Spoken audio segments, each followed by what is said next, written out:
جی ہمارے ساتھ موجود ہے 21 سالہ نوجوان کی بہن. یہ وہ بہن ہے جب بھائی کو 7 گولیاں لگتی ہیں, وہ خون میں لت پت تھا, تو یہ بہن جا کر اپنے بھائی پر گرتی ہے اور اپنا دوپٹہ اب اس کے زخم پر باندھتی ہے, اور اس کے بعد بھائی اس کو کیا کہتا ہے اس حالت میں کہ ہم بہن سے بات کرتے ہیں. سب سے پہلے بہن جی ہمیں بڑا افسوس ہے جو ظلم ہوا آپ کے بھائی کے ساتھ. آپ بتائیے گا آپ کو کب اطلاع ملی اور آپ کا بھائی کس حالت میں تھا؟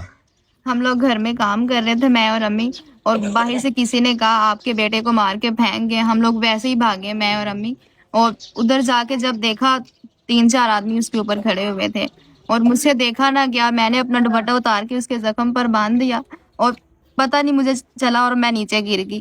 اور وہ مجھ سے کہتا چپ ہو جاؤ, میں بالکل ٹھیک ہوں, تم اپنا دوپٹہ سر پہ لو.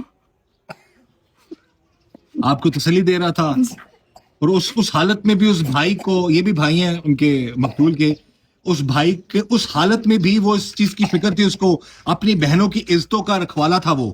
اچھا تو کتنی گولیاں لگی بہن جی اس نے؟ اور ہمیں بتایا, آپ کی والدہ نے بتایا جی کہ اسے پورا واقعہ بتایا کس کس نے کیا کیا کس طرح اس کو مارا, کیا ہوا کیا تھا؟ اس کو 7 گولیاں لگی تھی.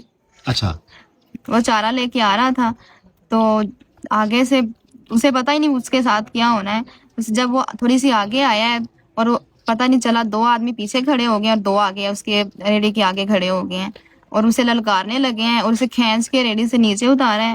اور پہلے تو انہوں نے اسے نیچے اتار کے اس کو, جب وہ ان سے باتیں کرتے تو اس نے کہا میں نے آپ کا کیا بگاڑا ہے, مجھے کیوں لے کے جا رہے ہو. تو جب اس نے یہ کہا تو انہوں نے اس کے منہ بند کر دیا.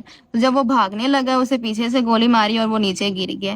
جب وہ اپنی جان بچانے کے لیے سب کو آوازیں دے رہا تھا, انہوں نے اس کا گلا بند کر دیا اور اس کے گھٹنوں میں گولیاں مار دی.